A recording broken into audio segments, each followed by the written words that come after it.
Hello నమస్తే మా space సినిమాలోకానికి స్వాగతం సుస్వాగతం. మరో చక్కని చిత్రంతో ఈరోజు మీ ముందుకి మీ సినిమాలోకం నంబూరి రివ్యూస్. తాయ్ కల్వి అంటూ వస్తుందండి. రాధికా శరత్ కుమార్. తాయ్ కల్వి అంటేనే దైవిక అమ్మ అని అర్థం తమిళ్లో. అటువంటి చక్కని సినిమాతోటి మంచి భావోద్వేగాల మిళితమైన చక్కని చిత్రంతో మన ముందుకు వచ్చారు రాధికా శరత్ కుమార్. మరి ఆ సినిమా ఎలా ఉంది, దాని రివ్యూ మనం ఇప్పుడు తెలుసుకుందాం. ఆల్రెడీ థియేటర్లో ఫిబ్రవరిలోనే రిలీజ్ అయిందండి. అద్భుతమైన విజయాన్ని అందుకుంది. 10 కోట్లతోటి బడ్జెట్ తోటి సినిమా తీస్తే 75 కోట్ల పైగా రాబట్టిన ఈ కామెడీ డ్రామా ఎలా ఉందో చూసుకుందాం.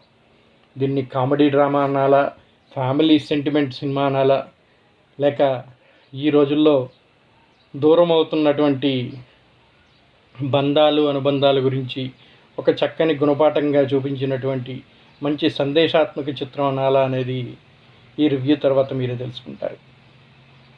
చిత్రం పేరు తాయ్ కల్వి. నటీనటులుగా రాధికా శరత్ కుమార్, సింగం పులి, అరుల్ దాస్, మునిష్కాంత్, బాలా శర్వణన్, ఇలవరసు, జార్జ్ మరియా, రైచల్ రెబేకా తదితరులు. నిర్మాతగా సుధన్ సుందరం, శివకార్తికేయన్. రచనా దర్శకత్వం శివకుమార్ మురుగేషన్. ప్రస్తుతం జియో హాట్స్టార్ వేదికగా నిన్నటి నుంచి ఈ సినిమా అందుబాటులో ఉందండి. ప్రతి ఒక్కళ్ళు కూడా చూడదగిన సినిమా. ముఖ్యంగా ఈరోజు పిల్లలు ఇటువంటి సినిమాని తప్పక చూడాల్సిన అవసరం ఉంది. ఈ రోజున్న జనరేషన్కి చక్కని మెసేజ్ ఇచ్చే సినిమాగా ఈ సినిమాని తెరకెక్కించారని చెప్పచ్చు. Why hospitals choose Rosa Flores when hygiene can't be compromised.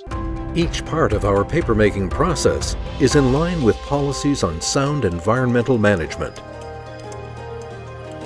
Subsequently, the logs are washed, cut into small pieces, and cooked in a digester. It starts with natural plant fibers, carefully selected for their softness and absorbency. Our advanced technology labs transform these biodegradable materials that meet the highest hygiene standards into premium tissue products. From kitchen rolls to hospital bed rolls, Rosa Flores delivers the quality assurance that professionals trust. When hygiene matters most, the choice is clear.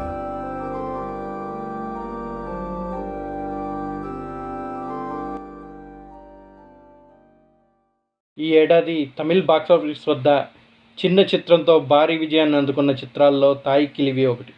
కేవలం 10 కోట్లతో నిర్మించిన ఈ movie ఏకంగా 75 కోట్ల పైగా వసూలు రాబట్టింది. మరి అంతలా అలరించిన కథ ఇందులో ఏముందో చూడాలని ప్రతి ఒక్కళ్ళకి కూడా ఉంటుంది కదా. అందుకే మనలాంటి వాళ్ళ కోసమే జియో హాట్స్టార్ దీన్ని ఓటీటీ వేదికగా తెలుగులో కూడా అందిస్తుందండి.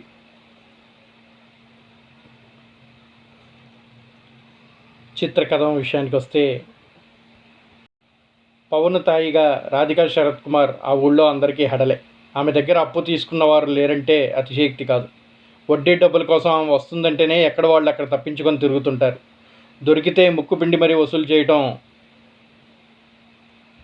పవన్ తాయి నైజం. అందుకే ఆమె ఎప్పుడు చచ్చిపోతుందా అని అందరూ దేవుడికి మొక్కుకుంటూ ఉంటారు.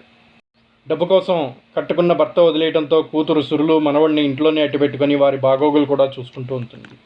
ఒకరోజు పవన్ తాయికి పక్షవాతం వస్తుంది. నోటి మాట రాక సైగలు మాత్రమే చేస్తుంది. ఎక్కువసేపు సురలో కూడా ఉండదు. దీంతో ఆమె చనిపోవడం ఖాయమని ఉన్న ఆస్తిని పంచుకోవడానికి 3 కొడుకులు, కోడళ్ళు, అల్లుడు ఊరికి వస్తారు. ఎవరికీ తెలియకుండా పవన్ తాయి 160 సవర్ల బంగారం దాచిపెట్టిందని రహస్యాన్ని 3 కొడుకులకు తెలుస్తుంది. మరి బంగారం కోసం పవన్ తాయి 3 కొడుకులు, అల్లుడు ఏం చేశారు, తల్లి దాచిన బంగారం ఎలా కనిపెట్టారు, ఈ క్రమంలో వాళ్ళకి ఎదురైన సవాళ్ళు ఏంటి అన్నదే చిత్రం. ధనం మూలం ఇదం జగత్ అన్నారు కదండి. డబ్బు లేనిదే అయిన వాళ్ళు లేరు, పనిరాయి వాళ్ళు లేరు. అదే విషయాన్ని చూపించారు ఇందులో. కనిపెంచిన పిల్లలు పట్టించుకోరు. ఒక మనిషి సంతోషంగా ఉండడానికి డబ్బు కావాలో లేదో తెలియదు, కానీ మర్యాదగా ఉండడానికి మాత్రం డబ్బు చాలా అవసరం. ఎక్కడో ఎవరో కాదు, మన పక్కింట్లోనే. అంతెందుకు మన ఇంట్లోనే ఆ మర్యాద కావాలన్నా ఒంట్లోనూ జేబులోనూ ఇంధనం ఉండాలి. నానాటికి తీసుకట్టుగా మారుతున్న మానవ సంబంధాలని వినోదాత్మకంగా అందరి గుండెలకి హత్తుకునేలా, కళ్ళు చెమర్చేలా తాయ్ కల్విని దర్శకుడు శివకుమార్ మురుగేషన్ తీర్చిదిద్దారు. ఇది సినిమా కాదు, నిజ జీవిత పాఠంగా చెప్పవచ్చు. ప్రతి కుటుంబంలోనూ ఇవాళ రేపు చూస్తూ ఉన్న చిత్రంలోనే ఈ చిత్రం. పౌనతాయి చూస్తే మన ఇంట్లో బామ్మలా కనిపిస్తుంది. ఆమె ఏం మాట్లాడినా ఏం చేసినా మన ఇంట్లో తాత బామ్మల చాదస్తం మేళనం అనుకుంటాం. కానీ ప్రతి మాట వెనుక జీవిత అనుభవాన్ని రంగరించి మనకు హెచ్చరికగా చెబుతుంది. పౌనతాయి పాత్ర పరిచయం, ఆమె మాట తీరు, వ్యవహార శైలి, ఊళ్ళో ప్రతి ఒక్కరి పైన అజమాయిషి, ఇలా ఆమె పాత్ర దాని ఔన్నత్యం తెలిసేలా ఆరంభ సన్నివేశాల్ని చక్కగా తెరకెక్కించాడు దర్శకుడు. ఆమెకు పక్షవాతం రావడంతో అసలు కథల పట్టాలు ఎక్కించాడు. ముగ్గురు కొడుకులు కోడళ్ళు రావటం, పౌనతాయి ఎప్పుడు చచ్చిపోతుందా అని ఎదురు చూడటం, ఆ నేపథ్యంలో వాళ్ళు వ్యవహరించే తీరు, ఇలా ప్రతి సన్నివేశం ఆసక్తిగా కనిపిస్తూ ఉంటుంది. ఎప్పుడైతే 160 సవర్ల బంగారం ఉందని తెలిసిందో అప్పటి నుంచి కథ మరింత రంజుగా మారుతుంది. పౌనతాయి నోటి నుంచి ఆ రహస్యం తెలుసుకునేందుకు స్నేహితుడు బెన్నీతో కలిసి ముగ్గురు కొడుకులు చేసే ప్రయత్నాలు, హంగామా, చికిత్సకయ్యే ఖర్చు, వచ్చే రాబడికి వేసుకునే లెక్కలు, ఇవన్నీ చక్కటి వినోదాన్ని పంచుతాయి. ఉన్న నగలు అమ్మి డబ్బులు తెచ్చి తల్లిని ఆసుపత్రికి తీసుకెళ్లిన తర్వాత అక్కడ జరిగే పరిణామాలు, వైద్యుల వ్యవహార శైలి, ఇవన్నీ ఒక పక్క వినోదాన్ని పంచుతూనే నేటి కార్పొరేట్ హాస్పిటల్ తీరుని కూడా ఒక రకంగా చూపించి వాత పెట్టినట్టుగా ఉంటుంది. మరోవైపు ప్రస్తుత సమాజంలో సగటు మనిషి నైజం, కొందరు వైద్యులు వ్యవహరిస్తున్న శైలిని ప్రశ్నించే తీరు మెప్పిస్తుంది. పౌనతాయి ఆపరేషన్ డబ్బుల కోసం ముగ్గురు కొడుకులు ఇబ్బంది పడుతుంటే బెన్నీ ప్లాన్ వేసి డబ్బులు తెచ్చిన తీరు చక్కటి వినోదాన్ని పంచుతుంది. పౌనతాయి ఆపరేషన్కి ఈ మాట వచ్చిన తర్వాత ఆమె సైగల్ అంతరార్థం తెలిసిన తర్వాత నవ్వకుండా ఉండలేరు. నిజంగా బంగారం ఉందా లేదా అన్నది తెరపై చూస్తే వచ్చే మజానే వేరుగా ఉంటుంది.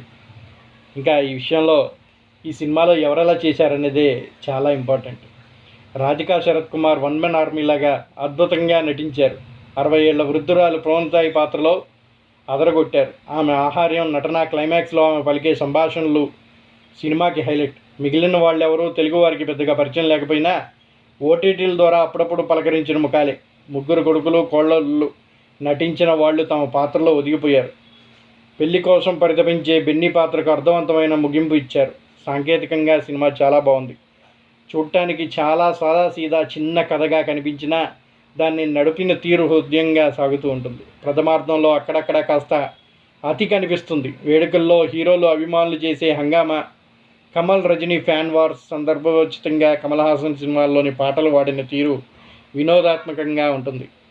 ఎంతో హాస్యభరితంగా ప్రతి ఒక్కరిని కూడా నవ్విస్తూనే చక్కని గుణపాఠం చెప్పే సినిమా ఇది. చిన్నపిల్లల నుంచి పెద్దవాళ్ళ వరకు ప్రతి ఒక్కళ్ళు కూడా చూసి నేర్చుకోవాల్సిన జీవిత పాఠం ఈ సినిమాలో ఉందంటే అతిశయోక్తే లేదు. జీవితంలో ఎవరైనా డబ్బు అవసరం లేదంటే వాళ్ళు డబ్బు సమస్య లేకుండా బతుకుతున్నారని అర్థం అనే డైలాగ్ చాలా రియాలిటిక్గా కనిపిస్తూ ఉంటుంది. అలాంటి మాటలు విని మీరు కూడా అలా బతికితే అమ్మ నగలు దాచిపెట్టిందా, నాన్న ఆస్తి రాకపోతుందా అని ఎదురు చూడాల్సి వస్తుంది. ఇలాంటి చక్కని సన్నివేశాలు, సంభాషణలతో సినిమా అద్భుతంగా చూపించాడు డైరెక్టర్. డబ్బు ప్రాధాన్యాన్ని చెప్పే తీరు మెప్పిస్తుంది. అలాగని పిసినారిగా బతకనవసరం లేదంటూ పౌనతాయి పాత్రలో ఇచ్చే ట్విస్ట్ కూడా బాగుంటుంది. వారం మొత్తం కూడా కష్టపడి రూపాయి దాచినటువంటి పౌనతాయి శుక్రవారం ఆ డబ్బును ఎలా ఖర్చు పెడుతుందనేది ఒక చక్కని ట్విస్ట్తో చూపించాడు. కుటుంబంతో చూడొచ్చు. తెలుగు ఆడియో కూడా అందుబాటులో ఉంది. ప్రతి ఒక్కళ్ళని మెప్పించి ఆకట్టుకుంటూ ప్రతి ఒక్కళ్ళతో కన్నీళ్లు పెట్టించేటువంటి చక్కని భావోద్వేగాల్ని మిళితంగా తీసినటువంటి ఈ సినిమా రాధికా శరత్ కుమార్ ఇతర నటులు చేసినటువంటి హంగామా సినిమాకి గొప్ప బలాన్ని అందించింది.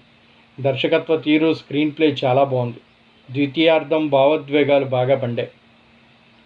అక్కడక్కడ సన్నివేశాలు కాస్త అతిగా అనిపించినా తమిళ్ నేటివిటీకి తగినట్టుగా తీసి నందున కొంచెం మనకి తెలుగు వాళ్ళకి అట్లా అనిపించినప్పటికీ సినిమా మాత్రం ఇటువంటి సినిమా మళ్ళీ మళ్ళీ రాదు. వచ్చినప్పుడే ప్రతి ఒక్కళ్ళు చూడాలనిపించే విధంగా తీశారు. తాయి కిలివి నవ్విస్తుంది, ఏడిపిస్తుంది, ప్రతి ఒక్కళ్ళని కూడా ఆలోచింపజేస్తుంది. ఒక మొరటి ముసల్దానిగా డబ్బు కోసం పీడించుకు తినే మనిషిల ఆరంభంలో చూపించినటువంటి పల్లెటూరి బామ్మ క్యారెక్టర్గా పౌనతాయి కనిపించినప్పటికీ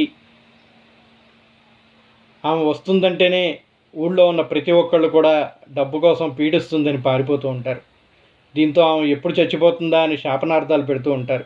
మరోవైపు ఆస్తి గొడవల కారణంగా ముగ్గురు కొడుకులు ఈమెను వదిలేసి వెళ్ళిపోతారు. కట్నంగా మాట్లాడుకున్న మిగిలిన బంగారం ఇవ్వలేదని అల్లుడు ఈమె కూతుర్ని వదిలేస్తాడు. దీంతో కూతురు మనవడిని తెచ్చి ఇంట్లోనే పెట్టుకుంటుంది. చూసేవాళ్ళు ఆమెకి పనులు చేసి పెట్టడానికి కూతురుని తీసుకొచ్చేసి అల్లుడికి దూరం చేసిందని అనుకుంటూ ఉంటారు.